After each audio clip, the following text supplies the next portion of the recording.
This is AV SuperFriends Off the Rails, an almost regularly scheduled open discussion on audio and video in higher education. We'll sound off about our most brilliant ideas, our dumbest mistakes, and everything in between. And because this conversation will almost certainly go off the rails at some point, we'll end up covering just about everything else. And now, the AV SuperFriends. For November 21st, 2025, it's the best sounding podcast in higher ed. This is the AV SuperFriends Off the Rails, episode number 127 of these things. Wow. Maybe we'll get a good one. Broadcasting live across 4 time zones from coast to coast, and apparently with half of Los Angeles joining us today, or at least we have 2 guests from sunny SoCal. I don't know if it's sunny down there or not. Raj said it was cold. It's raining. It is cold, but it is sunny. But there'll be less 2 traffic. guests from SoCal for, I guess we would say this is arguably the biggest rivalry segment this season. So we'll see how that goes coming up. I'm Chris Dexter. It's time for another Friday afternoon podcast adventure with the AV SuperFriends. And let's say hello to our panel of AV SuperFriends. Hello, panel. Sound. Working on it. Sound.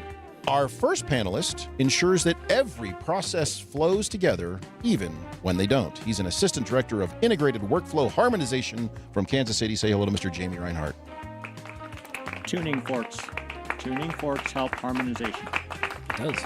Or is that harmony? Either way, it works. Whatever. It works. I thought Harmony was a AV company that got bought by somebody. Our next they were panelist tries remote. to predict disasters before they happen with mixed success. He's a senior manager for outcome anticipation and pre-failure readiness from Corvallis, Oregon. Say hello to Mr. Mark Kolozinski. Get ready and hold on. That's all I can tell you. Something might happen, but then again, it might not. I don't know. Perfect. Be ready. Take credit Just in either case. way. Our next panelist is a, whoops. Holy smokes, I deleted the entire line there. Our next panelist is a lead coordinator of distributed asset situational awareness. Sorry. From Greensboro, North Carolina. Say hello to Mr. Larry Darling. Sorry, Larry. It's okay. I had a whole I don't thing really about like asset management anyway, so Yeah, sorry about if that. it goes away, it goes away. It was all about where stuff is supposed to be and it's not, but oh well. Yeah. But it could be. Our next panelist redirects plans whenever leadership needs a new direction to point at. He's a vice president for strategic opportunity realignment from Bowling Green, Kentucky. Say hello to Mr. Justin Rexing. I'm going to realign everything without strategery. It seems to me like Perfect. Larry needs realigned. Larry does. It's Friday. And I'm surprised you're here, Larry.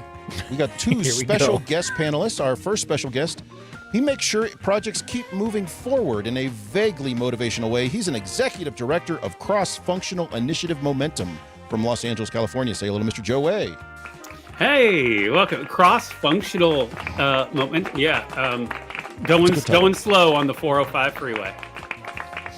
And our other special guest panelist, he designs flexible experiences that no one can actually define. He's a principal architect of modular experience enablement from Los Angeles. Say hello, Mr. Raj Singh. That actually sounds true.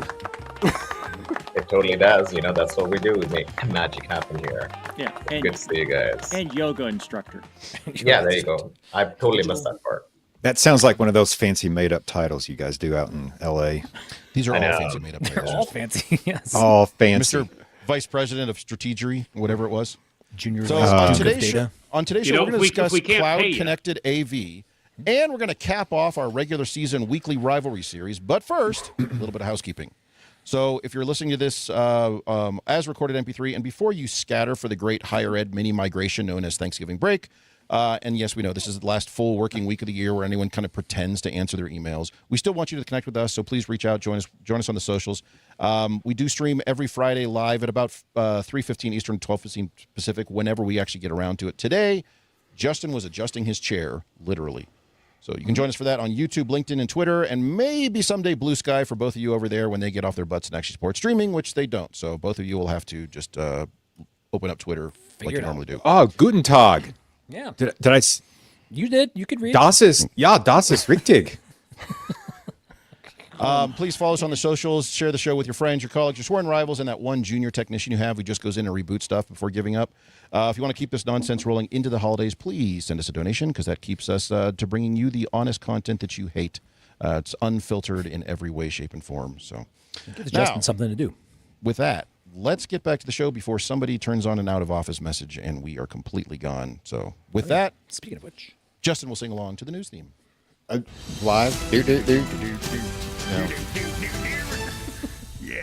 And I have to prep the news Yeah, Because this news is about us, sort of. In fact, it involves 2 of the 3 people on, or organizations, what do you want to call it, on the show right now. This is a little self-absorbed. I feel like you're Chris. just Yeah. you're just This dunking is on like- people here, Chris.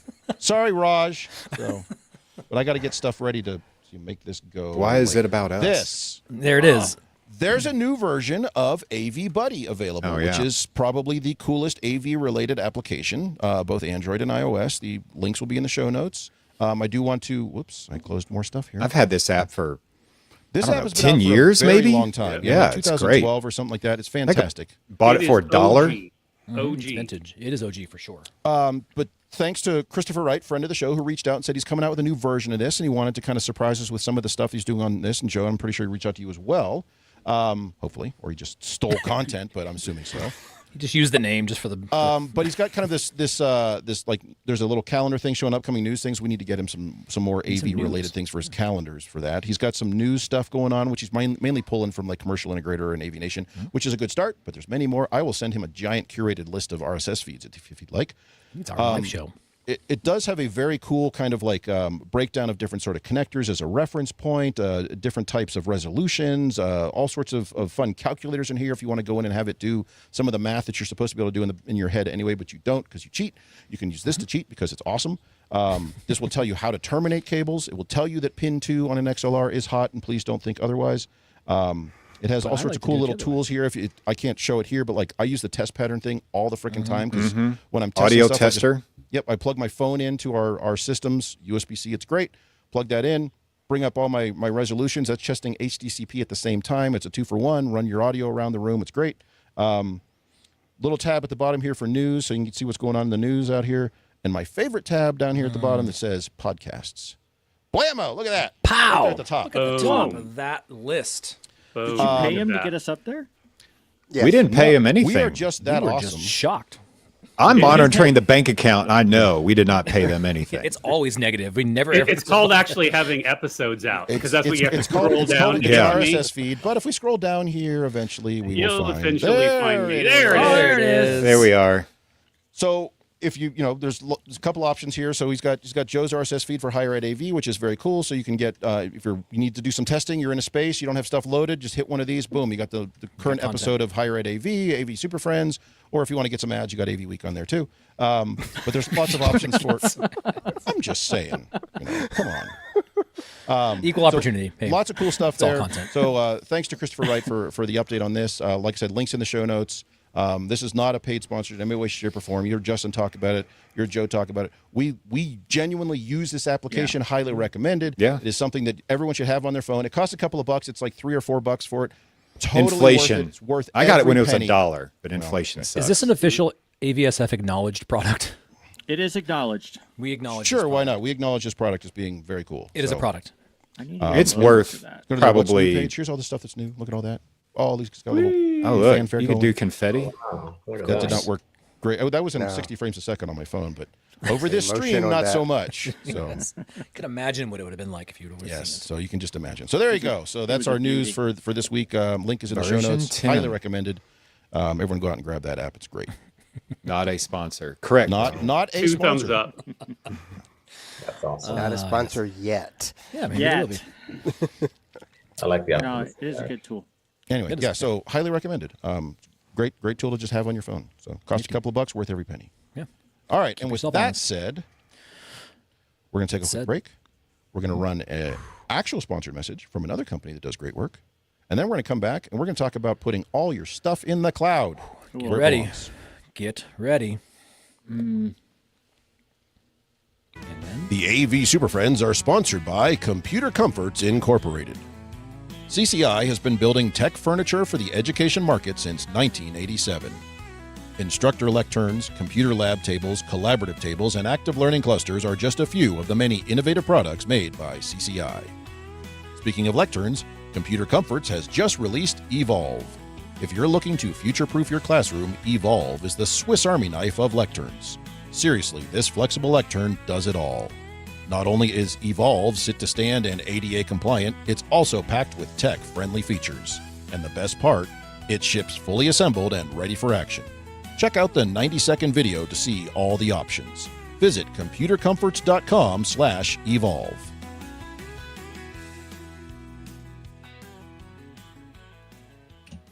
I just love the ready for action piece. It just ships conjures up such an fully image of like this assembled thing is and ready for action. for action. Whatever that is, it's happening. See what they do. And so I was talking to Frank about this. This is what they do. It's actually spring loaded. They lower it down and it latches into place. Yeah. That plastic visqueen holds it on. You take that off, it springs forth right into your classroom. Like a jack in the box. Like a exactly. jack in the box. I don't like believe to you. stand on it and jump off of it like a rock star. There you go. You can do that too. AV in a High box. ceilings. That can do that too, AV Jeff. in a box. I'm a little person, so I Yeah, usually he's can not make very it tall. in an 8-foot ceiling. I'm good. All righty. So What do we have going on here? for our first segment today, we want to talk about this kind of, what we've been calling it cloud-connected AV. And we said, well, if we're going to talk about cloud-connected AV, we need to get some people on to talk about this. And so this is we thought this is a great opportunity to have two schools who are already doing this, as well as two rival schools in the same town who are playing football soon, and they have to kind of grin and smile at each other as they're deathly rivals here. But at the same time, we'll do some collaboration first. So we figured that the two best schools to have on for this double duty process was USC and UCLA. So Raj Singh, USC, Joe Wei from UCLA. All your stuff's on the cloud. Thanks for coming. This has been a great show. We'll see you guys next week. No, so Congratulations. we were talking about this on Wednesday. Like, this is a big topic. This is a hard topic to even get into. And how do we put a few rails around this and like even describe how we get into this concept of the process to, the groups you have to work with, the advantages and disadvantages of cloud connected.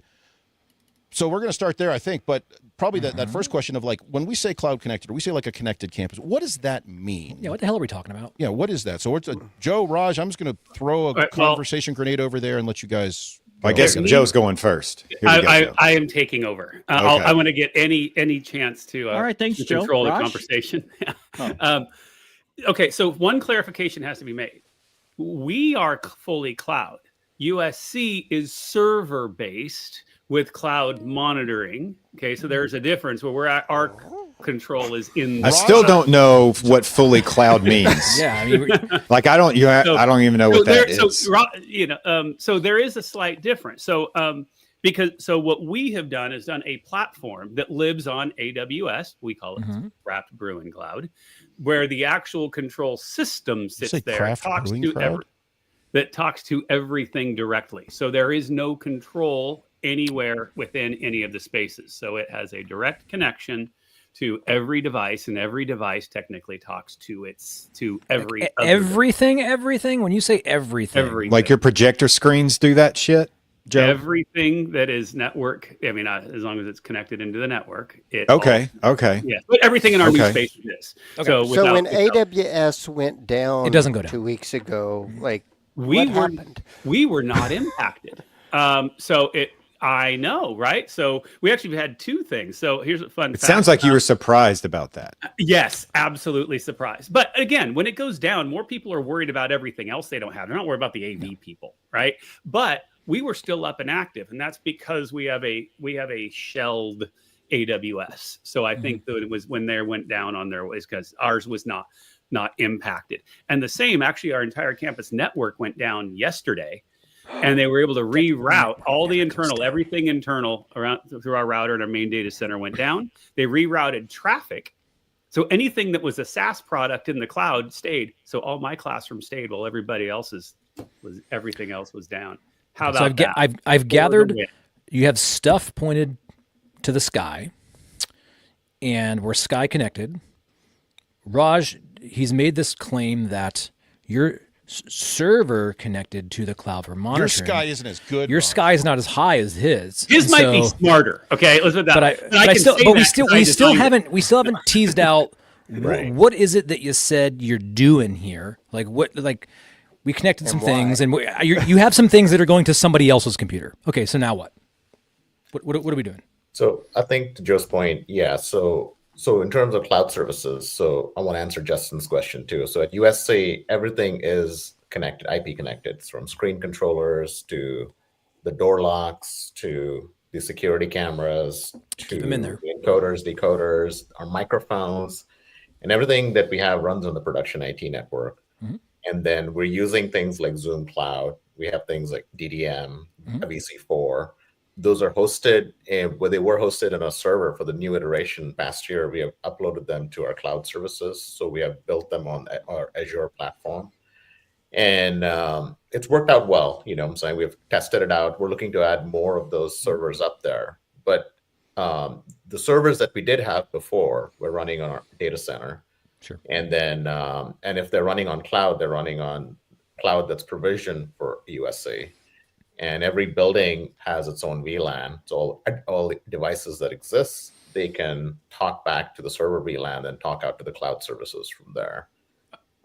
You know, and the thing is that we measure, so we use things like Datadog, which is a software application that's used to measure and quantify uptime and things like that. Mhm. And last year and this year, we had an uptime of 99.5% across all our spaces, whether it's a conference room, classrooms, study rooms. They're all consistent. They're all simple. We have a big saying that, you know, a simple scales and complex fails. So we try to keep things as simple and consistent as possible across the board. What else are you doing besides green light, red light, though? Because, I mean, yeah, the stuff's on for 99% of the time, but all of us on the call might have that right now. And you all spend a crap ton of money and time building that just to tell you, yeah, that's true. Right. So what else can this stuff provide? Tell them what you feel, Right. Justin. I mean, don't hold back. Right. But, I mean, because, I mean, it's like, Yeah. really, what are we doing? Like, what are our goals with this? It's like, yeah, the stuff's online, but is it successful or not? What questions were you asking prior to this? Right. So I think that's a good question, Justin. So in terms of Thank you, Raj. yeah, I mean, green light, red light is very Don't get that a lot, rudimentary, right? yeah. So with using applications like Datadog, we're able to go all the way down to application level, thread level in the UC engines that we have. So let's say if we have an IMAX room that's deployed, which is a Sure DSP in our spaces, or it could be QSC, we have BIAM. If we want to monitor everything down to what process is causing an issue on a certain device, we're able to look that up and see and drive that from there. Can you like see levels per channel through this, or do you have to pull up the associated manufacturer software still to do that? So we have a large DDM deployment. So for Odney, so we're able to query the API using our dashboards from Datadog. So yes, we can see levels of channel. But the thing is, though, you can make it as complex as you want it to be. So we have different tiers of that, right? So for a help desk, it's basic. We want them to see there's a problem, there's an issue, if it's green or red, if the systems are on or off, like projectors are online as well too. They're tied into that as well too. If they want to power it on, they can. Our engineers want to see a much higher level of detail when they want to see these things. Like to your point, like what channels are being impacted, what streams are being affected by that. So those kind of things we're able to leverage. And these are tools that, again, exist within the industry, within the broader IT industry. So we're not, you know, recreating the wheel or anything like that, or reinventing the wheel. We're adopting standards that are already pre-existing and trying to drive that as much as we can. And it's worked well for us. Like, and again, we run a large deployment across, you know, our athletic facility, our spaces, because we manage the central tenant for all of them. Our hospital side, you know what I'm saying, with Keck Hospital and things like that. These are high availability, high operational spaces that need a lot of uptime and quick response time. So a lot of times we're preempting these things rather than reacting to it. As an example, if we're scripting things to check things in the morning, what can we do to preempt them using tools like this? And being able to see something like, you know, there's a lot of errors that our projectors generate. Most people never know about it because they're not online. We have been able to query those and be able to drive change with the manufacturer partners, whether there's lamp errors, filter errors that they were throwing out. We can kind of see, okay, in terms of if the filters are getting clogged up, the error rates kind of go up. So we can predict, okay, when they need to be cleaned out, when something needs to be replaced. Occupancy, we're doing a lot of things with regards to, you know, building AI capability into that. But the first step is to build everything out online where we can take action against that.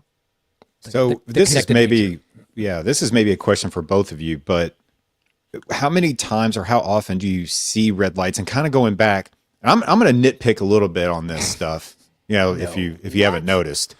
But you just said that you were using your system that you built to help manufacturers with their problems, right?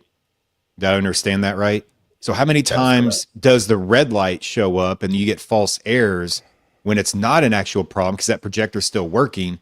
And how do you decipher if it's a true problem or not? Do you just dive deeper into the data before you send someone, or do you what does that look like? They send robots. They have robots. There's no people in this now. Like your Skycam overlords, all the robots go. Yeah. But no, that was a big problem we had, where before they would be like, okay, the system has failed 9 times out of 10, we rebooted it, fixes it. Well, we're like, that doesn't address the problem. So that's an incident that happened. How do we address the problem? And is it really a problem if it's still operational and the faculty and the students are still learning and using the system, right? Right. So 2 things, right? Yes. So anytime if it's non-operational, let's say if it's frozen or something, that's an issue. But we have encountered issues where, okay, it's throwing out an error where, let's say, a fan is failing, and then it will fail at some point in time, but at least we're able to see it and address it. A lot of times the errors that were showing up, like phosphorus wheel errors and things like that with laser projectors, those are unique errors that if you're not tied into the network and using the tools that the manufacturers provide, and you're archiving them and querying them and putting it into like a spreadsheet or something like that, and you're tracking them, and because everything is registered on the network, there's a name, there's a full-on host name associated with that, so we know exactly what room those errors are being thrown out from. So that way, at least we can address them. And it has been true. There's a lot of issues that we have brought to fold, not just like projectors, one example. Our microphones is another example. Zoom is another example. We work closely. We meet with them weekly. We provide them feedback in terms of issues that we face, problems we've encountered with things like Dante, NDI, or anything else like that. A lot of times they're like, well, we never heard it before, but we're like, how many of you guys have 400 rooms, classrooms scaled out, fully online to see that type of effect, right? So that way we have a large ordinate deployment with Dante. So a lot of times we are a test bed to be used for a lot of things that they're doing. Because even they haven't seen a lot of that interactions. At that scale, yeah. Well, I would just like to take a moment before another question's asked to thank UCLA and USC to be our guinea pigs in the industry for all universities and catch all these problems and errors. Proud to do so when we buy all the shit, Yeah. it actually works on our campus, right? You know- so thank you. This will not Thank you. work on Yeah, that's WKU's good. Yeah, campus. you know- No, yeah. There's I think this is multifaceted. Raj, I think you're speaking really well to the response, the triage, the support, the proactive nature. You are actively replacing the audio with automation in the AV. So I believe it is automation and virtualization. Thank you for clarifying that as we move forward in AV. And so, but Joe, we've had some conversations around what your strategy is, and that I think looks and feels different than what Raj has just laid out. Could give me your Absolutely. strategy and what that is. Yeah, and people can listen back to the AV SuperFriends episode from NW Met where we had this conversation. And so, but let me give everyone the too long didn't read. But I do want to double click down on something that Raj said first to recognize, like, Wait, did you just say double click down? What is that nonsense? I'm now a corporate guy, right? What are we streets I'm ahead? a student now. I don't even know what that means. Can Reference. we put a pin to- in this and move on to the next bucket? I'd so like that to we become dovetail full off of that circle? and go Yeah. go into this. I'd like to really open the kimono here and get into this. So. Oh, don't you ever open a kimono in front of me. Because he'll double click down. Sounds dirty. Oh boy. Oh boy. Yes. So Sorry to derail, but while Raj said something is, again, they like USC has the second largest Dante deployment in the world. Okay, so being at that scale allows things like USC to really partner with manufacturers in a way that no other one can, right? And it was that kind of idea, like as I moved from USC over to UCLA, we just ask a slightly different question, which is why we came up with a platform. So the difference is we have a platform that lives, and we kind of built it along with our partner, PlaceOS, that we kind of built in so that everything is an aggregator of systems. So going back to Justin said, well, do you have to go to all your different manufacturer web, like monitoring platforms, whatever, to watch it. No, because we pull their platforms in to our system and we aggregate what we want. So it's a little different way of doing it. And we have the customized dashboard to everything something can put out, which is what we've done as well with one of the main manufacturers, who didn't even have the right way of getting all the information from their stuff. And one of our programmers, Nick, kind of went with them and said, here's, let me build this for you so that you can feed us the information we want. Right. And your device can feed it straight up into the cloud. And what we did, though, is we started with kind of looking at the student experience first. We didn't plan to end up where we are. In fact, everyone was very shocked who won our RFP. No one had ever heard of the company, right? And the reason they won is we started with, okay, what does a day in a life of a student look like? They get up, rather than just saying, okay, classrooms, all right, and I'm not going to put a wall around my classroom, right, as far as my job scope, because also my job scope is all AV across the entire enterprise, regardless of what it's used for, right? And so it's like, okay, when they wake up, what do they do? Where do they go? We track it. What are this? And we ended up finding out that they use somewhere around 50 different campus systems in the course of that day. So if we really want to say we're going to create a holistic student experience, why are we walling off our classroom or our conference room experience? And how can we now integrate that together into full, campus and building management? How can we work it in with their Bruin card for, which is now app-based, right? For buying their coffee. How can we work this with our ticketing systems and our digital signage? We started looking at all of the things that work in the course of their day. And can we take all of those systems and aggregate it? Truly having something that is, non-proprietary, doesn't matter what manufacturer we use. Even if on certain hardwares we are going to standardize on one, we'll standardize only because it's easier to support it, not because we have to have the features of that, because they all do the same stuff. Right. And so we can pull all that together so that the student now and or the building and our facilities and everyone can have the data that they want, and we can have the control we want, and we can use that information, which we're already feeding, like to our registrar's office and going, here's your underutilization of spaces. How do I know? I've got 4 different ways of telling you the occupancy and uses of that classroom right now from 4 different systems.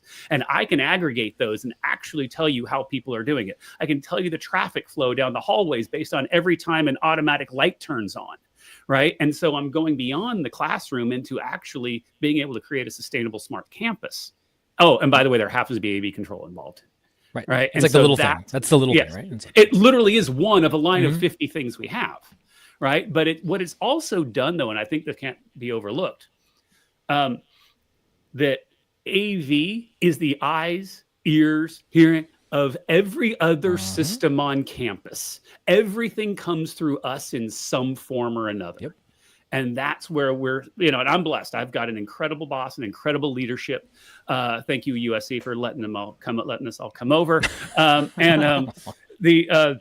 I think it's called thievery. With that mentality, right? With that mentality of how can we do better for the campus and do this and start creating the sustainable spaces and the sustainable campus, which then we have a lot of things. Now we talk about AI and our chief AI data and AI officer who we're working with. We've got pilot plans going with self-healing rooms, right? Things that update the firmware without it. We'll do a test on it'll test it, and then it will do it if it passes the test. Like it's like crazy stuff, So yeah, that's why we do it. It's really that correlation. We have lots of sensors, lots of data. It needs to be on a network of some sort. We have a little bit across, some of it maybe some on-prem, maybe it'll be full cloud, wherever that is. But we're really talking about those relationships and those cross points and the correlations of the data to be able to make informed decision, right? And change what is possible. And some of that is probably a really sticky and tricky conversation because you're going to have insights to somebody else's domain and vice versa, right? You're gonna see like data from an organization that maybe they didn't know you were going to see. And so it starts to really have this, who's at the table when we start to think about these types of systems, because this is purely not a pure AV thing. And even Raj, this is a massive network thing that somebody who comes from like the 4 walls of the AV in the classroom, that's all I want to do. How does this even pertain? And where the hell do I even begin? Like, what's the foothold to say who should be at this conversation? Yeah, no, I think that's a good question. As far as Mark, I mean, what we're fortunate at USC where same thing like Joe, we're a little bit different where we kind of manage the space. So everything within the space is our responsibility. So we're able to curate a very holistic experience for the students because from the furniture to things like occupancy, lighting, we're getting a lot of that. We're driving the budget for it, the facilities. So in terms of, who needs to be at the table, I mean, there's a lot of different folks. One way that we've been able to do it, because again, a registrar is not under us or facility is not under us, but we're able to drive change through execution, number one.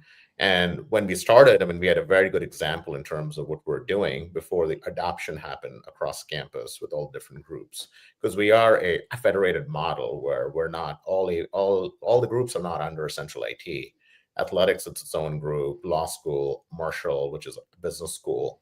But what we have done is we have created such an exemplary model where majority of them have adopted it, because we've done that heavy lifting for them, where the network capabilities and the network approval, security approvals are already in place. Whereas the question for them, it's not a question of why they should do it; it's a question of why they should not do it at that point, because everything is in place in terms of procurement, finance, facilities. Our registrar's office already is working with all those different groups, so scheduling we're able to pull in from there into our calendaring system. And I think the big goal for us, and I'm a big believer in that, is that, our partners and a lot of groups that you talked about, Mark, are overwhelmed. So what can we do to reduce cognitive load for them? And having an example like this, they're like, okay, it's working at scale, it's working well. They go ahead and make that as their standard as well. And we use that same model in terms of when we look at, to your point about the data points, right? There's an interconnect. There's a lot that's going on. So where we want to use tools like AI and stuff like that is, again, that automation, to Joe's point, of self-healing systems. Again, we want to reduce the cognitive load of our team. A lot of times they have to script these things, look at these things, because I was telling my team, I'm like, my goal is not, I want a good experience for our faculty and students. And then the second thing is, I'm not interested in the ticket creation process. I'm more interested in the ticket elimination process. What can we do to eliminate tickets before they happen? Eliminate problems, not tickets. Eliminate problems.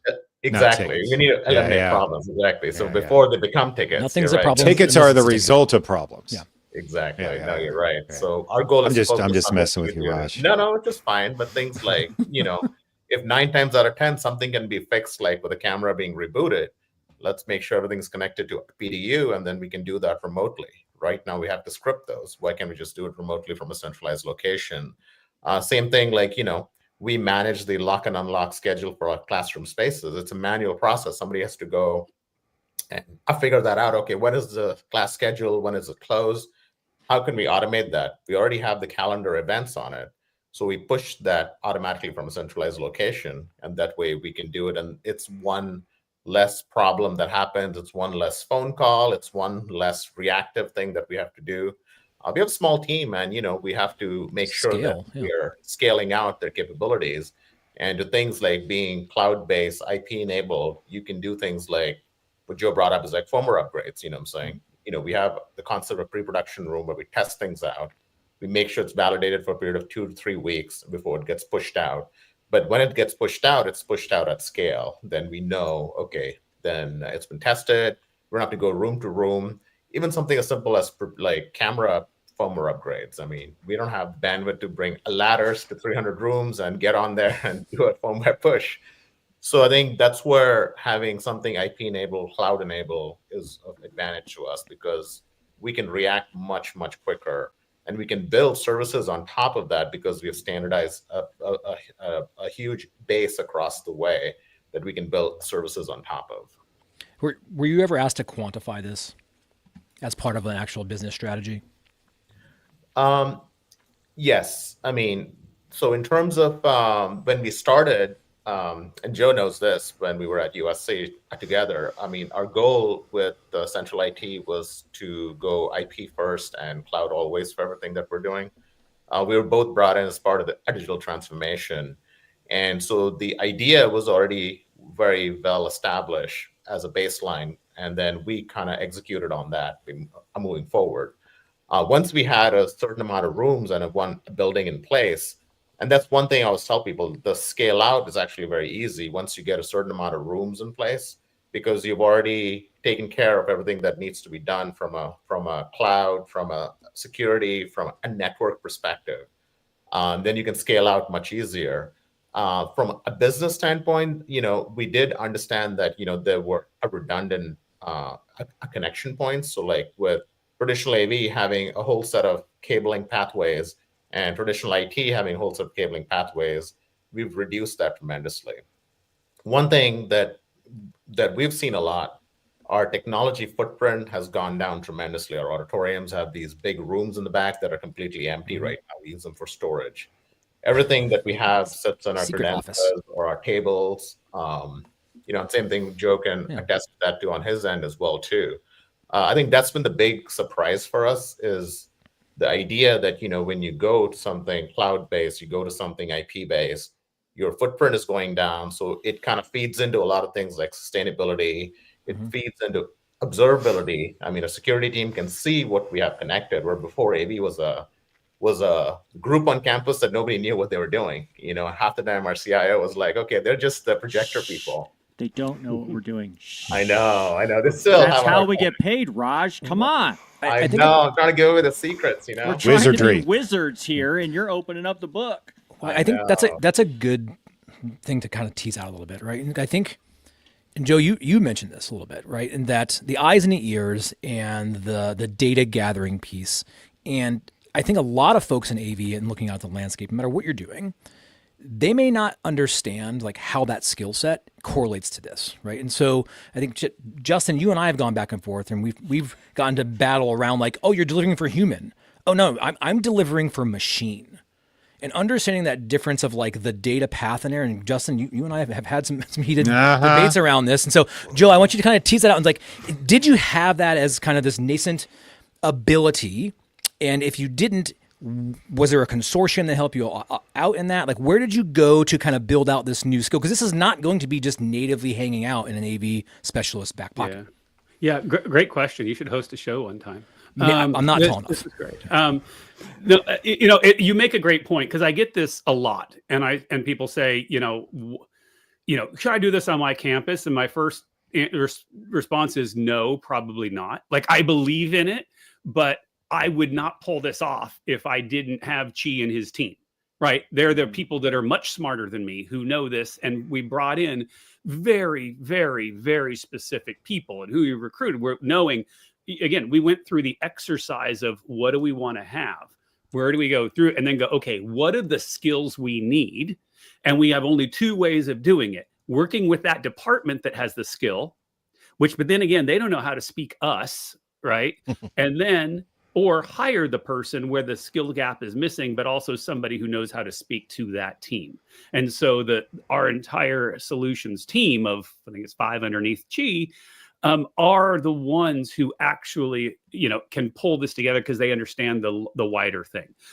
I will say that most can't and shouldn't, unless you can put all the resources behind it, right? Because or rely on a manufacturer and pay the money for it. But if you want to be able to do it and have it speak to yourself, you have to build that coalition of the willing, right? Yeah, I think you. How does that look different though? I mean, you have your normal AV support folks, I understand, but also these folks. How much different are they than the rest of us nerds on this call? I mean, what kind of if we wanted to go down this track, we're putting together a business plan to go to our leadership and sell them the UCLA, USC, the SoCal way. What kind of people are we looking for? I will tell you that's a and good how can I question. get Chi to come to Kansas City? You can't, because I will always lots of barbecue. I will always overbid. I ain't stupid. I'll text him right now. That's it. I'm calling him. Yeah, he's in Japan right now. He's sleeping. Leave him alone. We're gonna get him a raise. Hold on. Here's the thing is, one, you have to just write your job descriptions of these are the things I want. Like when I'm on in calls with his team, and like when we have, I don't know, Nick or Kenny or Rodrigo sitting there on these calls with manufacturers and with the thing, they're saying crap I've never heard in my life. Like I wouldn't even think to say, when someone says something, the manufacturer goes, and then you go, no, actually your code blah, blah, blah says this and this and this, and you don't do this. And here's what you want to do. I'm going, okay, well, that's why the guy owns 6 patents with Zoom, right? Because you that smart. He actually is the one who told them how to stream and how to do direct from camera to cloud. And so it was like, it's just crazy stuff. I'm not answering your question. I'm just going to keep talking until I sound like I've said enough. Well, but like what skill sets were you looking for? Were you looking for a true back-end developer? Were you looking for what kind of skill sets would we write a thing for? Full Maybe stack not exactly. Raj always uses full stack. Like that's Raj's term. We want to build full stack. That being said, we have very specific skill sets within that, knowing where it was going to go. And honestly, it just goes to the recruiting process, and also our recruiting process also had people on the panels who would be from our infrastructure team or our cloud team or our whatever team, so that we could actually get that put in, depending upon who we were trying to hire. And that's not even just Cheese Team. We have our entire application administration team that under our brewing cast, which is our live streaming and all that, with specialists who, our manager there was the one who launched Pluto TV, right? Guy knows how to do web streaming, right? Let's bring that skill set in. Do you get pushed when you do this? Do you get pushback of that's a duplication of service? We already have this person. We already have that person. We already have this. What kind of, for instance, okay, if I look at my example, right? Like I want to get a more network centric employee. But we also have, and I have a really great relationship to our network administrators, but I kind of want one too. Oh, that's a duplication of services. That's an extra salary. So I know it's a leadership thing. But how do you sell that? Or did you get pushback? How did you navigate that leadership problem? No, we did not, because it came from, it's straight from our leadership's belief. But here's why we don't, because what we do is we have a very robust communities of practice on our campus. So, and within our IT group, so that anyone, and I'll use like Hunter, who works for me, my product manager, every vertical in the IT department has a product manager, and they have their own community of practice where they get together and make sure that the product that is IT is all congruent, right? And we're not doing things. So the same thing, my network admins or that, right, have their own community of practice that lives and it's guided by the infrastructure team, right? But it's those people that live within other subunits across campus then work that, so that everybody's staying on the same page. We are not doing duplication of services. There is a hierarchy of decisions being made, but it's also us going, well, we also need this. Like we're doing an entire full,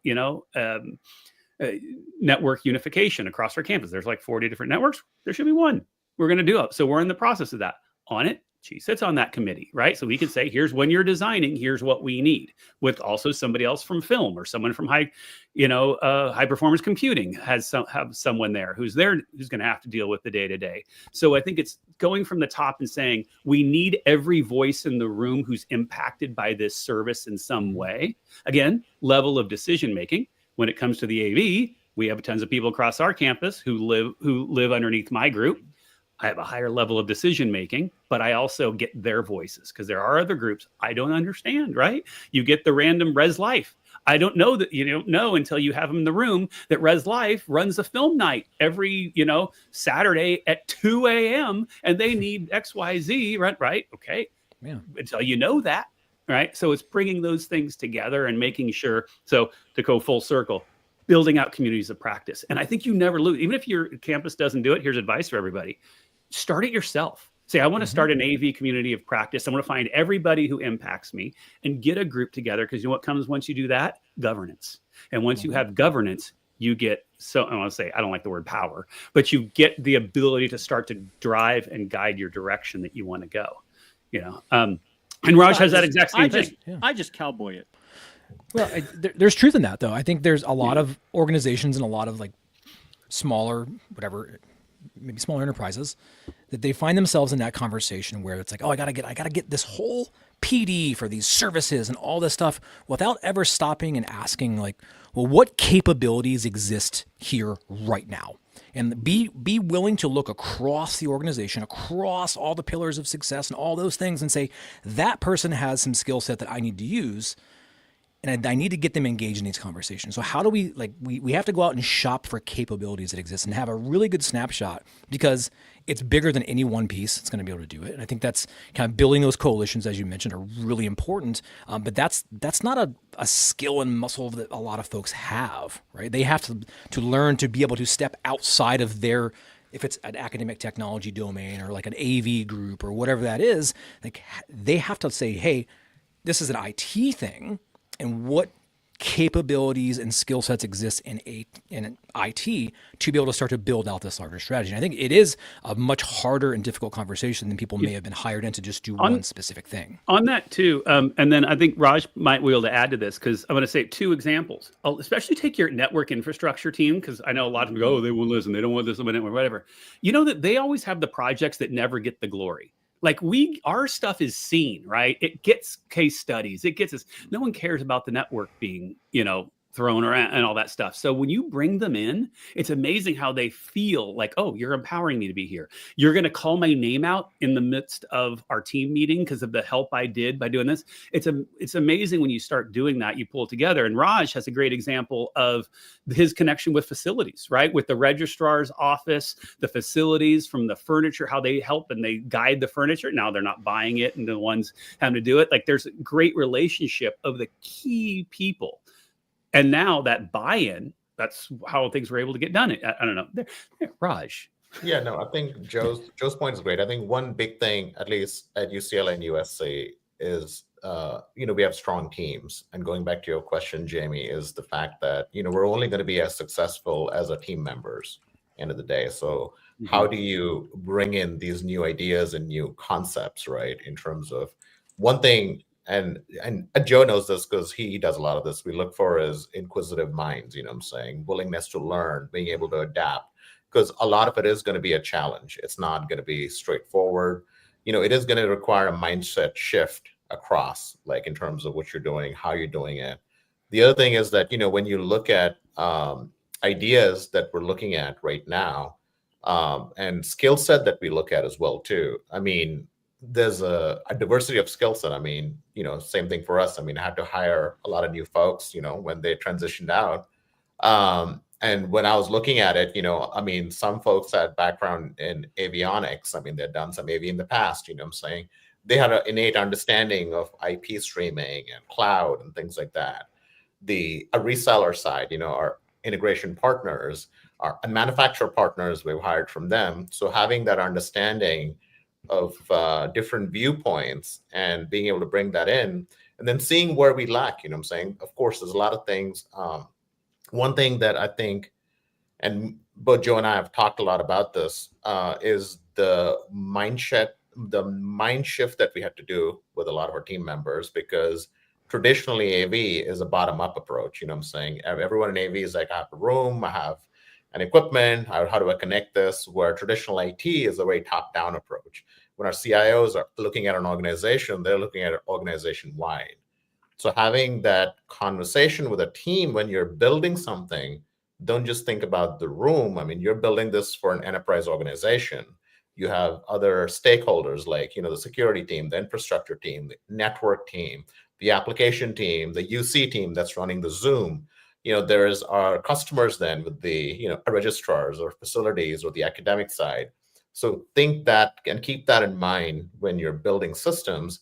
And I think that's when they start thinking that way. Okay, well, if I do this, then how does that impact this? If I put this on a network here, then I can scale out much further.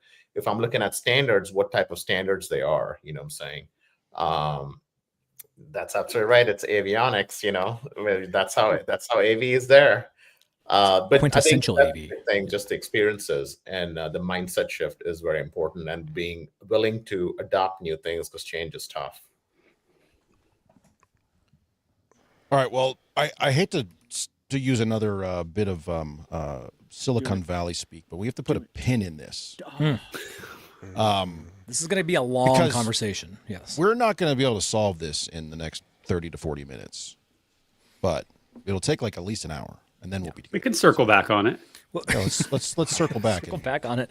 Yeah, I have Review a feeling this. that in the next year, AV SuperFriends is going to be hosting a lot of this conversation around connected and AV and AI and all this stuff. Because Stop shoving AI in there. Sorry, wild. No, you have to. OpenAV is coming. OpenAV is coming. OpenAV and it's doesn't here, exist. and that's Yeah, going but I think No. that's because the way- it's so sticky and messy, it makes for fascinating conversation. And as we've seen today, Raj and Joe, you each have these like connected versions of campus that have maybe started and set out to do one specific things. And it's like, as everything grows and all the consortiums are built and all that story starts to unfold, you start to have insight that is much greater than maybe you started off with. And I think that's the beauty of what we're looking at as we set out to like build all these different opportunities across all of our campuses. Is like, my guess is this story will be multifaceted, and we're going to learn different things that we never expected. And certain schools are going to come to the table with a whole different level of insight. I can only speak for what we're doing. We're really trying to lean into the AI and the forecasting and the life cycle management of all this stuff. And that's our reasoning for wanting to get things connected. And our story looks radically different than the university down the street. And so I think more voices will come up in this conversation. I'm fascinated and look forward to kind of continuing to see what comes to be in this very conversation over the next year or two. And I'm going to back up Justin and say I'm going to wait till the end and then just wait for you guys to get it all figured out, and then I'll do that. So It's way less headaches. It's just so much I will try to easier. retire. Before that Or happens. that. You could do that too. There's a lot of Same. that out there too. There's a lot of fear. But one thing I Not want to add fear. to Mark, Good. what you're saying is That's the how fact long it's that, going to take. to your point, Mark, as far as things being connected. So I always tell my team, and also like what we do as a team at USC for learning environments, I always tell people we're cloud to ground. So everything from the cloud all the way to the carpets, that's our responsibility. When you But talk not about the floor AI, boxes. Floor boxes under a carpet. Someone else's problem. there you go. Well, He said cloud exactly. to ground. Floor box is Cloud on to the ground. ground. He said carpet a minute ago. Wait, did you guys carpet? There You need to call Well, it that's sub an basement. example I gave, Sub basement you know. to the cloud. Yes, Raj. there you go. That's your new term. The ground right there, everything right I- there. I And do actually, like that's a good that. point. Raj, your I office. really like that though, cloud to ground. That does make a lot of sense. I like it. It and is. it's worth pointing out, Raj, your office is actually in a basement, so you're It familiar is. with that sort So of we are environment. definitely in the ground. But I think the big thing is that, when you talk about AI, people talk about AI in the cloud. We want those AI applications to be on the ground. Like, what are we doing with AI that's impacting day to day? You know what I'm saying? That's what we want to measure. We see, I've been to EDUCAUSE, Infocom, there's big talk about AI, but it's very nebulous in terms of what is the real world impact for us? Like, what are we doing? You know what I'm saying? That's impacting me in the room on an everyday basis. And those are the kind of things that for my team, I'm telling them that's what we need to focus on end of the day. There's a lot of things we can do about data and things that we're doing, but that doesn't translate into real world examples. All right, Chris. Well, and to your point there, Raj, I think it's worth noting that, for as far as those real world examples, it's worth noting that ChatGPT, which was like this new generation of large language models, which really kind of kickstarted this current revolution in thinking, processing, however you want to phrase that, just turned 3 years old this month. So if we've had this amount of stuff happen in just 3 years, where are we going to be in another 2 or 3 years? So it'll be very interesting to watch. All right, so you guys in general, and I appreciate this, Raj and Joe, you've been very complimentary of each other. You've been very even-handed. You've been very friendly. Enough of that. Enough of that. Yeah, Let's stop change that. that Gloves up. got to come off now. We're going to roll right into our big rivalry here between UCLA and USC and the Crosstown Cup, which I guess periodically changes its name. I think this year is actually the Uncle Steve's Bait Shop and Lawn Service Connected Crosstown Cloud Cup. Emporium. Yeah. It's not the we won our $2 billion from the Big Ten Cup. Oh. Wow. Wow. Could be Big Ten. So anyway, so let's roll right into that. Let me get this stuff going here. Where's this thing? Hold on. Everyone hold on to your butts. And yes, Larry, this does take 2 minutes, so cool it. It does. All right. In Los Angeles, a city that lives on the screens big and small, there's only one showdown that can divide every city block from Santa Monica to South Central. This is the Crosstown Collision where everything is on the line. Bragging rights, the victory bell, and the title of LA's top-tier AV and IT powerhouse. Because when UCLA and USC square off, it's not just football fans who feel the tension. It's classroom technicians, network architects, systems engineers, AV designers, and the folks who keep hundreds of learning spaces online while the rest of the city sleeps. This is the battle behind the battle. On the UCLA side, the Bruins bring a squad known all across Westwood for ironclad reliability and big campus efficiency. These technology pros run a network that spans hills to hospitals, labs to lecture halls, and enough AV gear to outfit a small nation. UCLA brings strength, speed, and a reputation for engineering excellence that reaches from Sunset Boulevard to the shadows of Pauley Pavilion. But across the 10 freeway, in the heart of downtown, USC counters with Hollywood-level polish and a technology infrastructure that doesn't flinch. The Trojans' AV and IT teams bring cinematic storytelling to their teaching spaces, strategic discipline to their networks, and a don't blink or you'll miss it tempo to their upgrades. They operate like a studio post-production crew, smooth, practiced, and dialed in. If UCLA is engineering perfection, then USC is production excellence. And today, these two teams, the best in SoCal, collide under the bright lights of Memorial Coliseum. In a city built on rivalries, this one just hits different. This is UCLA. This is USC. This is the crosstown rivalry. And today, the AV and IT teams take center stage. Let's kick this thing off.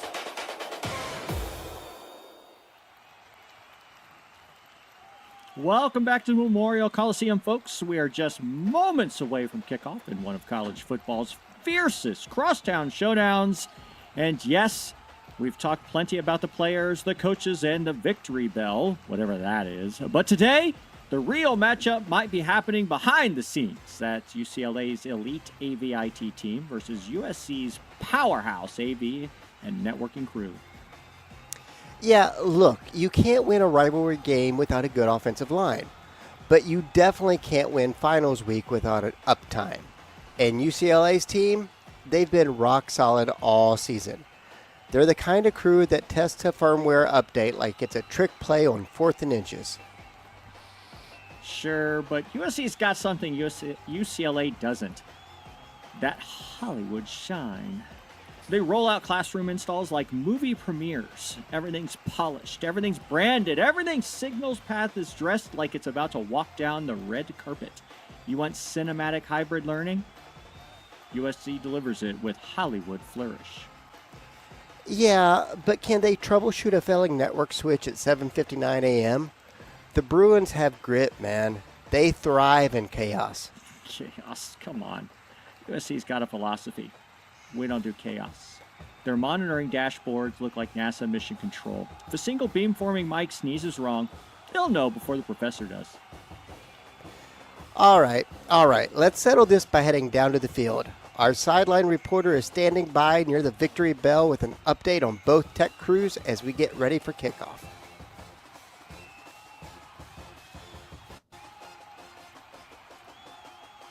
My Justin, you mic's wanna try it? muted. No, Sideline, there you go. sideline, mic's mute. We have production problems. I'm the sideline reporter. Hello, everybody. My name's Justin Rexing. Guys, I'm down here on the field, and the atmosphere is electric. So are the AV teams. And guys, again, between you and me, that victory bell thing that Larry was talking about is just sitting a few feet away, polished, guarded, and surrounded by enough cabling to run a Super Bowl halftime show. Each team's AV folks have been eyeing it like they're the ones about to play for it. Let's go to the kickoff. Was that better? Was that adequate. better? You want to do it again? I could do it again. No, we're not going to do We it. want to We're gonna re-roll go- it? we're gonna Let's go to the game. All right. All right, guys, we are here, and this is it's been a minute since we've done this, but the way this is going to work, I'll be down here on the field officiating this with you all, and it is typical football-ish format. We will have 4 quarters of play. The first 2, we'll do a quick halftime, then we'll get into the last, and the last one's going to be a rapid-fire one in that 4th quarter when we get there. Chris is going to be keeping score.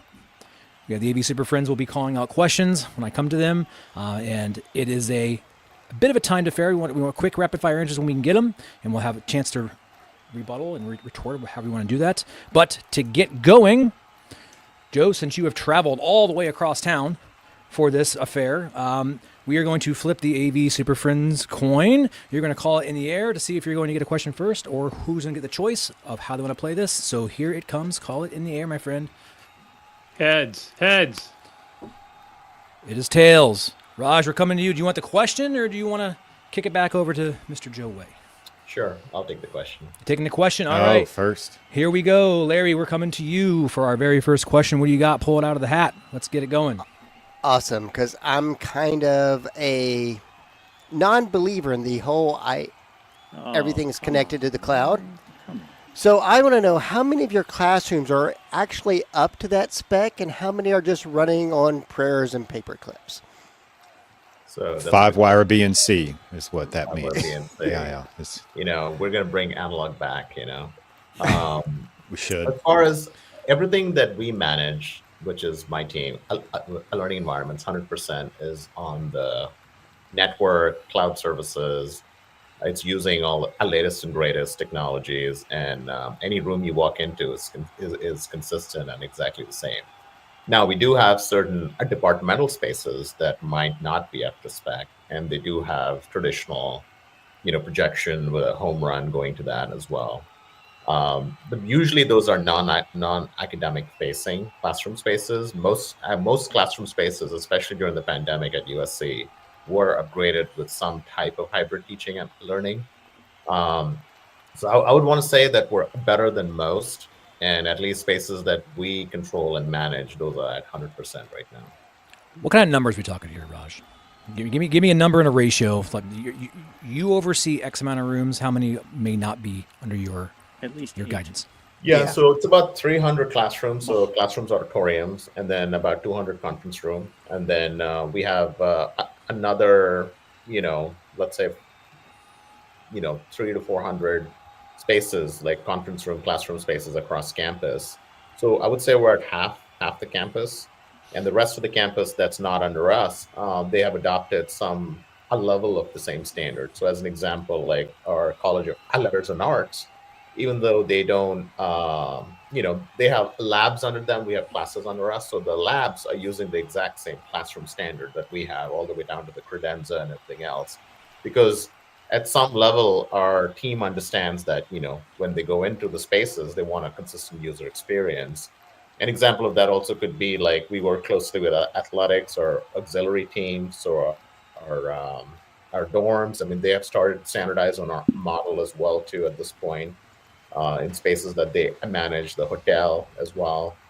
So yeah, if it's a hard number that you're looking at, I would say about 50% of the spaces under us are at 100% same capability, and the rest of the campus, I would say they're about 80% based on spaces that they have that are hybrid right now. Okay, Larry, that was a long answer. It took almost a whole quarter. How are you going to score that, sir? I think that's a 7. That was more than I expected, and it seems like you've put the groundwork in place that it makes the departments, it gives them an easier path to follow suit. Right? Ground to Yeah, cloud. that's a touchdown. Ground to cloud. Touchdown. Okay, so there is enough time on this clock. We're going to bring it back over. Joe, you're going to get a chance to have a drive here. We're not going to start this clock yet for the second. So, Joe, I want you to answer that question in the same way, because he was all running game there. He just was grinding that clock down on you. First quarter drive. Yeah. So called Big Ten football. Yeah. All right. So I'm going to do something Raj didn't, and I'm actually going to give you a number. Okay. That was the question. He's not going to BS us. Yeah. He kind of worked around. Oh, all the ones that are under us. Okay. Yeah. That's not a number. Okay. Gloves off. Well, I mean, Let's go. If you're paying attention to the question, you got to know how to answer it. And our number is actually easy to say because it's 10. Okay, we have 10 that are fully in the cloud because we are on phase 1 of a pilot. Obviously, with what we are taking on is quite a big deal, and we didn't know exactly what we were going to find. So everything that we're doing is trying to centralize on that and understanding that we're looking this different. And my scope is I am all AV across the enterprise, right? So I have all live events, all the general use classrooms. We're in the process of a central consolidation. So while our spaces, I'm looking this in the sense there's 1,420 something spaces, right, that we need to scale this to. So we are starting with phase 1, making sure that everything is in place and works the way we know it needs to work. This next summer, we are phasing out again in a larger scope, actually just different use cases. So we're keeping it and finding everybody. You know what? What? All right. Should I hit a 3-point? I guess that would be The first rule of holes, Joe, is when you're in a hole, stop digging. That was great. Oh my gosh, that was. I almost do deserve a dock point for that. That was fantastic. Or could I just give the point to him? All right. No. But the thing is now as we scale out, as we start to scale, and we're finding now different use cases. Who are the other customers that we're going to have to scale to? And let's now make sure phase 2 of this fits those customers. So is phase 2 5, 10, or 50? Or is it 100? I'm calling a tight game here. And then we're going to go to the 1400. But we're bringing in the services like the digital signage into it. We're bringing in the security into it. We're bringing in the other layers that have yet to actually connect. So we're trying to make sure that we don't fumble the ball as we scale out. Okay. Larry, there we go. What say you on that score, sir? That was I have never seen slower play than this. So I know. I say 3. I like the path you're on, but you're not far enough down to actually say it's a touchdown yet. So 3. This seems more like an Army-Navy thing where it's just running I know. back We're and just gonna like grind this up, triple guys. option time. all right. And We're gonna go. have Heisman quarterbacks, and yet we're going into quarter 2. Roger, coming back to you with the possession here, and Justin, I'm going to come to you for this question, sir. You've been marinating on this for a moment. So what do you got? Don't bullshit me on this. I'm watching you both. Yeah. What's the best bad decision that you knew you were making? Like, oh, this is a really bad idea, but I'm going to do it. But it actually worked out in your favor in the long run. Short run, bad decision. And you may have not known it was a bad decision. I'll open up that bucket for you. So whose turn is it? It's Raj. Go. Raj. Yeah. Start the So clock. as far Go. as short-term bad decision, what I would say that we made was going with a software-based DSP in our UC engines, which short-term was like, we're trying to save space. But long-term, it's worked out very well for us because we've been able to standardize and reduce the footprint of our racks significantly, and also being able to scale out with Dante devices at that point. The long term, it's worked out well for us actually. So basically you're like, man, I know this is a really bad idea, but let's try it. And then like, hey, this car didn't drive so bad. That's kind of No, absolutely. So Okay. our software-based DSP has actually worked out really well. It's been rock solid and no issues and problems with that. All Justin, right. score it, buddy. How's that feel to you? I'll give him another touchdown. That was like a quick. And the extra point. Yeah, with the extra Yeah, point? yeah, Okay. might as well. Let's go. So Joe, Well, Joe, what do you got? we're just But looking I for was the honesty one- here. I was the one who designed that and put it on there. Like, Okay, And- fine. He missed the extra point. -1. no, so this goes all the way back to a bad decision that ended up working out right. Yeah. So it worked Good out. job, Joe. When you left, it worked out great. Joe, here's some football scoring for him. I'm going to give Joe 1 point for that. Yeah. So one Somehow you just extra got an point on the extra field point. goal. Yeah. I don't know how that works. So we moved it over. Okay, so now Joe. Yeah, I wanted to be honest. I think most of my bad decisions come from not understanding the right team members to bring in. I know we had this conversation earlier, but coming into something where you feel you're going to be empowered. If I look and go, I've been here 26 months and we only have 10 rooms done, right? It's taken a lot longer. So feeling like everybody's going to jump on board and assuming that here's this great plan because I know it's great and I know it's going to be great. But you can't make those assumptions. And so there's had to be a lot of times where, that presentation didn't hit, where we had to pick up a lot of things. Things get escalated up because you kind of rub someone the wrong way. If I had to do it over, it would be working and massaging the relationship sooner, not assuming we want to run faster, because it will happen. But building those alliances, getting the right players in place on the team, knowing you have those coaches and cheerleaders aligned before you go take the action is the one thing that I probably failed on. In the end, it worked because I had high level buy-in on this and I had leadership who came in and kind of saved the day. But those are things, not making the assumption that this crazy great thing is going to necessarily be what everyone will buy into. Okay, so that's 6 points. Now for the extra point, Man, what was the question I had? I had a good one, and then you kept talking, and I forgot it. I like the I got toddler it. scoring though, so it was nice. So the extra point is, if you were to rewind and massage those relationships, do you think you would have more than 10 rooms done? No, Wow. because the 10 were done very strategically to know what we wanted to accomplish. But Got they it. would have gone easier. Easier put for the a 10. bow on that. Like what was the thing that you didn't actually get right? Was that just engagement and like clarity? Yeah. So my boss has a great line that she said as we went through this, that people view your strategy through their strategy. And I go in thinking, here's my strategy, and going, oh, well, guess what? The CFO doesn't give a crap whether or not this is a cloud thing. What he cares about is, guess what? We have a lower cost of total ownership over the next 10 years when you're budgeting this out. And I don't lead with those lines. They're bullet points on a slide, 10 slides deep. So understanding that. And then I go, okay, I have housing, right? If people who've been to the campus have been to the Luskin, we have a 5-star hotel on campus that we manage and my team runs. Well, guess what they care about? They care about SLAs. They care about customer satisfaction. They care about what someone fills out on the survey that gets sent 3 days later, right? So being too much into, oh, we're going to bring this, is going to be great. You're going to, and Too we're much thinking, stuff talk. right? And so I think catering the message to each of those constituents is exactly what I would have done different. Could have been the same deck. I just need to message the deck differently. Yeah, empathy for their situation. Love it. That was the longest extra point with 7 penalties, but you still got it through somehow. Hey, you know, That There's was- nothing worse than when the clock is stopped and there's penalties going on. Yeah, it just but- goes on forever. it could have been a 2-point. What if I went for a 2-point conversion? But you didn't. Oh, But you didn't. can't call it Wait. afterward. So is it halftime? Are we going to have to cut halftime short? We are at, no, Like, are we got gonna a full skip show. We the- got a circus. We got to set Okay. up all kinds of stuff. So no, Okay. we're going into the halftime, and I don't know if this is going to be a bad decision that we're about to roll into, but we're somehow coming back to Joe right now in this next question. And Jamie, we're coming to you, sir. So what do you got to get going here in the third?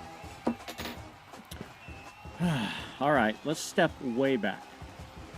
We've had a lot of digital, we've had a lot of cloud, we've had a lot of computer, we've had a lot of this higher level, ground level. Who does better installation, you or him? Oh, Go, Joe. Actually, personally, the person itself or our teams? Answer it fun, however you please. Personally. Oh, Raj, absolutely Raj. Okay, 100%. I don't want to have anything to do with it. I have blown up equipment by plugging like powered things, assuming that the power out of the Extron whatever thingy was the speakers. And I blew. Yes. Okay. Do not let me do installation. There's a reason I don't have CTSI. Okay. Keep me away from it. Leave me at strategy. Raj all day long. That's his. There you go. I feel like that might be like an interception of sorts or something. Like something happened there on that drive. Joe's I'm just not like, really here you sure. go, Raj. I'll give you You 7 take it. for the deadpan, full on honesty. Anybody come out in our industry and say, "No, I suck, bro." I'll give you the 2 extra too. I mean, Oh, that's full an on, 8 man. 8 pointer. Wow. You gave That the strategy on this is like now. I'm No, really no, curious it's- how Raj responds to this now because I'm not sure how you play this. This is like a very interesting tactic. Yeah, I don't know what you. was that what the Raj is 2-point? like, I agree. Yeah. Moving on. It was just 8 So I definitely, have more experience doing systems installation, but I will give Joe that he's very creative when it comes to doing installation. I've seen him do his work. and Okay, get his hands Raj, come dirty on. in Diplomacy to the side. Just come out and say it. I'm way better. You are not scoring points here, man. Yeah, this is like no. rainbow unicorn football or something. Yeah, like, no, let's no, massage it's the other just- team I a little mean, bit and feed them He's strawberries. laying on the ground. Because Kick I have more him. experience, but I think Joe's more creative. All right, I'm not sure what well, happened. What happened there? How do you score that? I don't even know who's I'm- scoring that.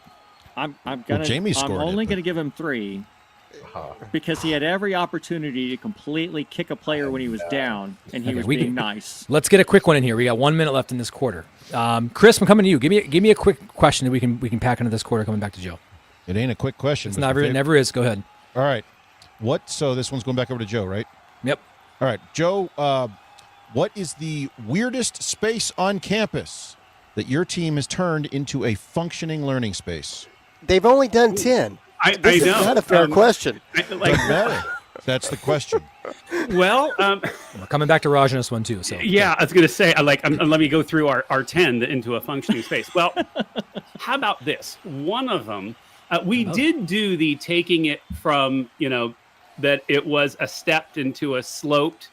It is the most crazy room we did. I have 10 screens through it. Every 3 rows has its own screen. No, it's not active. It's still It's a room with too many seating. TVs. The thing is crazy. I should send you a picture of it. It is probably the worst. That could easily be the stupid thing I did.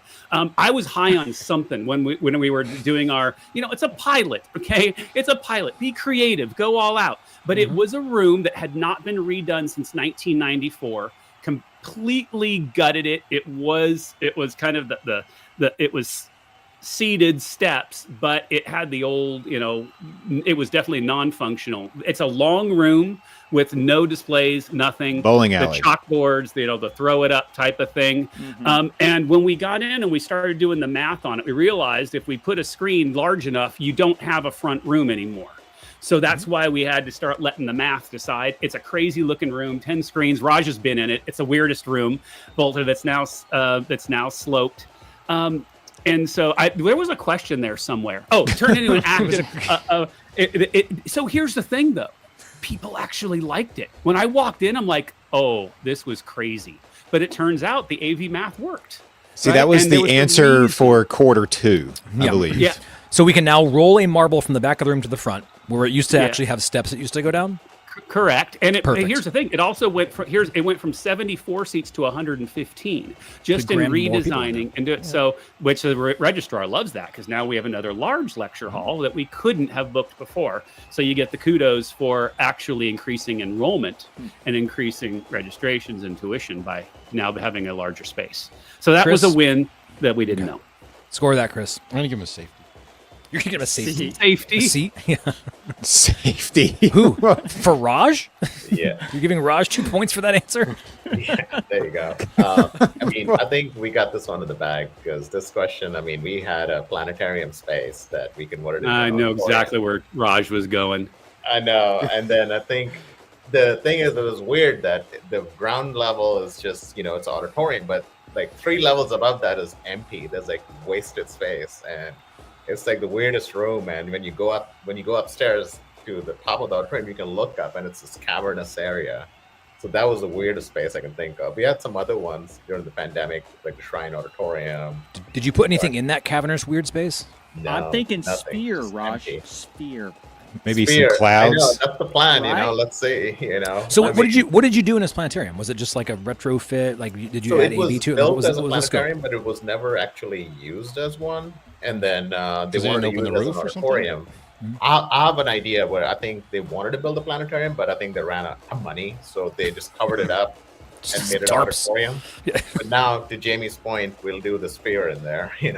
I mean, in my mind, I'm like, cool. He like projected onto this round surface, and it was like thinking, all this mapping. Like that's what I believe. Don't tell me it's not that because that's what I'm scoring it as. Thinking, you could almost be No, IMAX. so it is a huge dome where you can Okay. project up on top. But they're not Perfect. using it. They put a fake ceiling up and they put screens down. Just so put a it grid in looks- there. I know. Get put rid a of this grid in there. unique exactly. architecture. Yeah. But when you go upstairs and you look at it, it's like a cavernous area which we need to open up and just build a sphere, I guess. So that's where everybody hangs out when they don't want to be seen. They just go up there. And just It is, set up you know, shop. I have Go up there seen and some smoke your chairs there, medicinal. people hanging out. I think the facilities folks are in there. Facilities management. Yeah, that's what Hope they they're do. having a nap. They have a meeting room up there, when they don't want it to be found, they'll go in there. Okay, Chris, score that. What do you got there? Let's get out of this. I quarter. don't know. I figured with as many opportunities as there are at that campus, we would have had some weird space that used to be, the women's for restroom. sure or like something. Was this like a 5-pointer? A more. I'm gonna give him 3 points. 3 points. 3 That's a good one. points. Feel good. This is still a tight game. This is still anybody's game here. Going. We into both this. kind of failed Chris's question. Yeah. Where's Well, the- okay.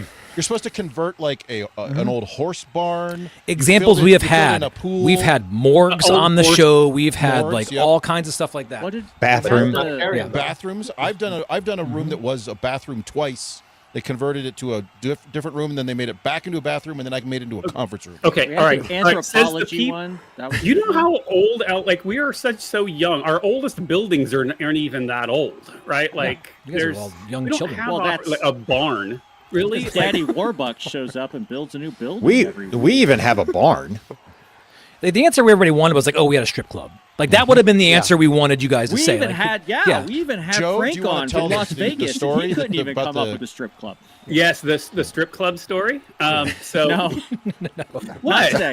It is no, but this goes to the integrator because so back when I was at Cal Baptist and they put it, the integrator comes in and puts in the code and all that, and I open it up and it has like it literally is called stripper pole 1, stripper pole 2, all of this back room At Cal Baptist.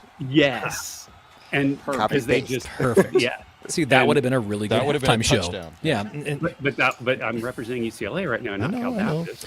that's okay. Yeah. Okay, well, we're going to get into the fourth here. And gents, you're not running anything here. You guys are throwing the ball. This is hurry up offense. No room for thinking. I don't want to hear any of that shit.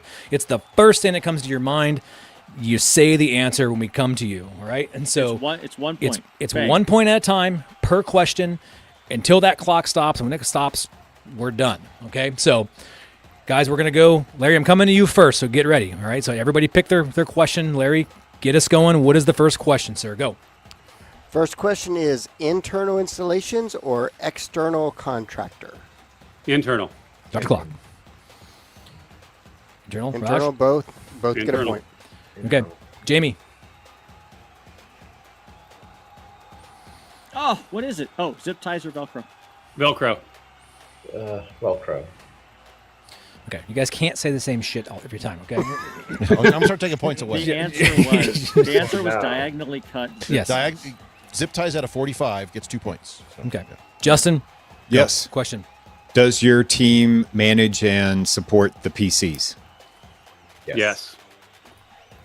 Gents. we This talked is going to go to overtime. Yeah. No, Wait, Chris, but Raj goes ahead. is BYOD. What PCs? Like our computer Like you Oh. totally cheated. You don't even have. Oh, there's a PCs. fight We manage going now. computer labs and we do shop Are you for- Okay, cheating? I guess. Okay, you do. You have computer labs. All right, fair enough. Okay. Yeah, but that doesn't count. that doesn't count. Doesn't count. All right, Chris, He what's your doesn't question? get the point for that. All right, little longer here, but what AV best practice do you violate continuously and knowingly? There you go. It's Joe. We're Go. recording, AVSF right? standards. Yeah. Things like that. Yes. Come on, we all do it. I think screen sizes Yeah. for us because our screen sizes are not appropriate for Oh. what it needs to be.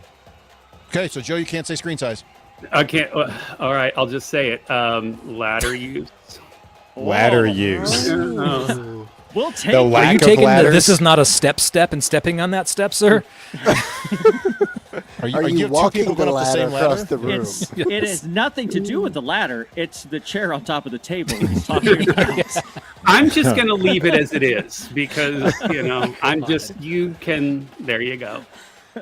We live in LA. People might wear flip flops often. Oh, Wait. So your internal installation crew also may or may not be wearing flip flops. May or may not be. All right then. Interesting. Okay. Okay. Who's going to come out of this one? I Go, think Jamie. closing, Go. I think closing out this could be just a hair longer. So far this semester, most where I was going. ridiculous ticket you've gotten. This is closing it out. This is 3 points. Let's go. Most ridiculous ticket you've gotten. All right. That- Oh, We need to Raj, get go ahead. So one of the most ridiculous ticket we got was somebody had a classical musical instrument that they wanted connected into our AV system, and this was this really unknown thing because we host What? music lessons. Make Like my some- elbow work. And then we're like, well, how are we going to connect it into the system? And they were adamant. So we had to figure out something in terms of how do we get that hooked up? You know what I'm saying? What Yeah, was it? What was the electric? connection? Yeah. Did you just shove a mic in it? We I would've had to just bring shoved a bring mic in it. and connected it Just- with that. But it Where was- does this mic go? There you go. You're done. They had a Just full a- setup and everything, and I think that was the most ridiculous one for us this semester. Yeah. Okay, but let's not score this yet. I don't want to score it. I want to issue any Okay. points on this. I want to get Joe's retort here, and then the So Joe could win outright, It or was- Raj could yeah. beat him. It's the Okay. best one gets a 3. Yep. Oh, all right. Oh, So I guess they're just this changing was rules it. here. No, we're not. This is how it this always was- was. In one of our new spaces, an email that got sent to the highest level of the university first, not to us. So it So came to the from donors. top down. And it was chancellor. there. I recognize that you are using illegal use of the cameras in the classroom. The whole idea of you recording us is to collect our data and sell it, and you are using us as guinea pigs. How much money have you made off that data? It is not to actually have lecture capture. It is to sell the data and capture it, because that's what every one of the companies really has. This is like tinfoil hat shit. Like somebody. So that was a legit this quarter ticket that came in from who? Was that from faculty, a student, or staff? Or it was faculty. Oh, it was faculty even. Oh, it's faculty. Ooh, wow. All right, Mark. If that's you're a crazy wearing the ticket, stripes, we man. get You're that, like, calling this weekly. game. Shit. I like that the craziness of that. So I'm just curious Go before you ahead. score that. Yeah. You guys don't get that comment routinely from faculty? No. 'Cause must be a heard Wyoming that. thing. We get that all the time. I haven't What, that gotten we're- it in a they're long time. recording and It's been selling several data? Yes. years. And selling That is data. the Their only reason intellectual property. The I've only never reason heard the that. cameras and mics are there is to steal their intellectual property. IP is different. This was literally to use like their data to Well, for tracking like that type of stuff, not Well, like and also who because they then we can are. record the lectures, we can just rebroadcast the lectures and fire the faculty. That comes up a lot too. Yeah, I've heard that one. This one was a new twist on it. That I will say. This Very is the new. cloud data version of that. It's the cloud data thing, and I get that. So I'm going If you here. had an on-prem server, that wouldn't happen. Yeah, there's- Private there- islands never goes anywhere.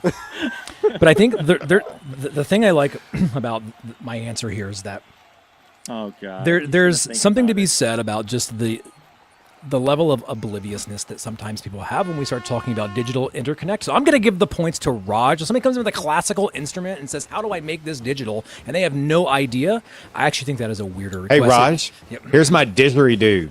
Can you attach this to the AV system, please? 3 points for Raj. 24-25 and a last-second buzzer beater. USC comes out on top. I See, do I like can't be the upset about that because I'm an SC alum, and I really won by getting. But I really won the prize by getting chi. So you know, Oh, All right. shots fired. Well, Chris, you Man. want to get us Yeah, out of here? but we What all do kind of we like got? chi, so I guess it's all right. Yeah. Yep, we're gonna roll out here. We are way over time and overtime. So Yeah. there we are. Jamie, Joe, bring that thank slate you. back up. Raj, Longest show ever. it has No, might it's have not been even a little- close to it's, that. it's pretty close. Oh, it's not? I Wait, before we go, Joe, people want to get a hold of you. How they get a hold of you? you can find me at Josiah Way on all the socials. Raj, how people get a hold of you if they want to learn how to Same build thing on-prem with, cloud servers? Raj.singh at usc.edu or Raj Singh USC at LinkedIn. All right. There we go, guys. You made it. Congratulations. Another one in Yay, the we books. did it. Just barely. Oh, this was good. This was really good. Hey, All right, I hold tight. What, Jamie? my I can't press the button. It froze. Oh, okay. Somebody press the Your button. entire interface froze? His whole Just thing that part, yes. is gone. This, Well, this I got to find where the heck it is now. multi-dollar operation we have running over here right now. What It's button? in media assets and then under. I want to press the I'll button. find it. Where is it? This is how this goes around here nowadays. I got it. It's dead. They don't give me access to buttons. Thank you guys for coming on. Yep, hang out. Such good sports. We'll figure this out in a moment.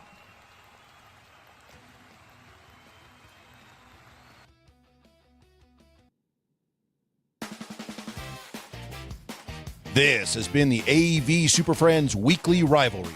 And guess what, sports fans? We want you on the show. Got a big game coming up at your school? Maybe it's a local rivalry, a state showdown, or even one of those national grudge matches that splits households in half. If you've got the school pride, the technical chops, and just enough trash talk to back it up, we want to hear from you. Reach out to the AV SuperFriends and let us know your campus, your matchup, and why your AV and IT team deserves a spotlight. Whether it's cables versus connectors, servers versus switches, or just plain bragging rights, we'll put your rivalry on the big stage.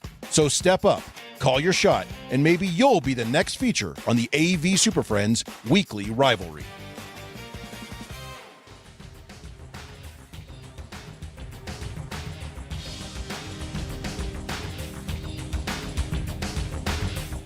Well, we've managed to ruin yet another episode of AV SuperFriends Off the Rails. You can contact us with questions, topic ideas, or general complaints at mailbag@avsuperfriends.com. If you complain loud enough, we might just invite you on the show. Nice work, everyone. Sharp broadcast. Really good. Everyone on the floor as well. Really a lot of hustle. I liked it. The opinions expressed by the AV SuperFriends are solely those of the individuals and do not represent their respective institutions, organizations, companies, or clients.